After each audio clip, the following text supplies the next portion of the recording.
Thanks, Ajay, for joining me. Now, Tej Pratap has alleged that he has received death threats from an expelled party leader. He writes to Samrat for enhanced security post. This as well. Jan Shakti Janata Dal chief Tej Pratap Yadav has filed a police complaint alleging that his party's expelled national spokesperson Santosh Renu Yadav has threatened to kill him. So this is the big breaking news at this point, viewers. Tej Pratap has alleged that he has received death threats from an expelled party leader. He writes to Samrat for enhanced security.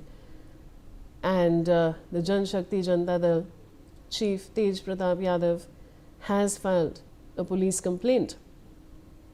And he's alleged that his party's expelled national spokesperson Santosh Renu Yadav has threatened to kill him. I have Shailendra Kumar joining me with more details. Shailendra, इस खबर के बारे में आप हमें क्या बता सकते हैं? देखिए, साफ तौर पे है तेज प्रताप यादव हैं, लालू प्रसाद यादव के बड़े बेटे हैं और उनको जो है उनका ये कहना है कि उनके संतोष रेणु हैं, उन्होंने अपनी पार्टी से उनको निकाला था।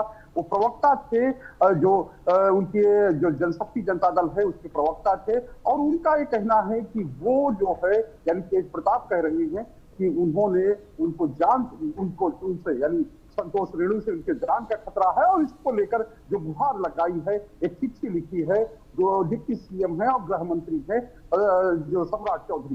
दूसरी बात यह है कि जब ये मामला पूरा सामने आया तो संतोष रेणु ने भी अपनी सफाई दी और सोशल मीडिया पर लिखा कि वो बहकावे में आ गए हैं, पैसा और पावर के बहकावे में तेज प्रताप आ गए हैं, इस वजह से इस तरह का आरोप लगा रहे हैं। तेज प्रताप यादव ने इसको लेकर एक लीगल नोटिस भी जो है वो संतोष रेणु को दी है। तो ये कह सकते हैं ये पूरा मामला जो है वो तेज प्रताप यादव और उनकी पार्टी के पूर्व नेता से जुड़ा हुआ है।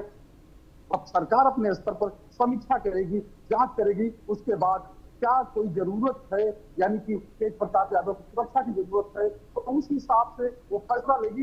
लेकिन तेज प्रताप यादव ने जिस तरह से आरोप लगाए हैं या जिस तरह से तेज प्रताप यादव पर आरोप लगे हैं, अभी कुछ दिन पहले ही एक उनकी पार्टी के नेता थे और उनके साथ साय की तरह रहते थे या कहें कि तेज प्रताप यादव के जबरा फैन अपने आप को बताते थे, सौरभ कुमार, उन्होंने पिटाई का आरोप लगाया था। उनका ये कहना था कि हम एक शादी समारोह से लौटे और उसके बाद मेरा मोबाइल फोन छीन लिया गया और उसके बाद तेज प्रताप यादव के सहयोगियों की ओर से उनको पीटा गया है।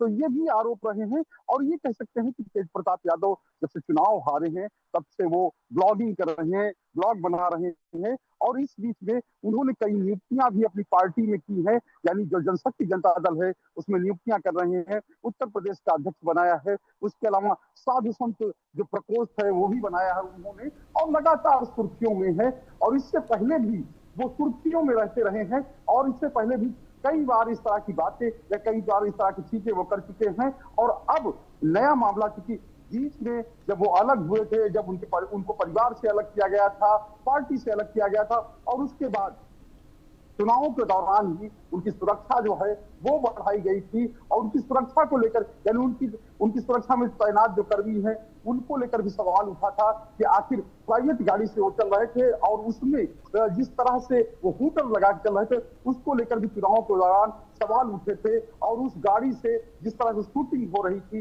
यानी चुनाव प्रचार की शूटिंग हो रही थी उसको लेकर भी सवाल उठे थे। तो ये कह सकते हैं तेज प्रताप यादव किन्हीं कारणों से हमेशा चर्चा में रहते हैं और अब जब उन्होंने अपनी पार्टी के पूर्व नेता पर ही आरोप लगा दिया है कि उससे उनको जान का खतरा है तो देखना है कि सरकार इस पर क्या फैसला लेती है।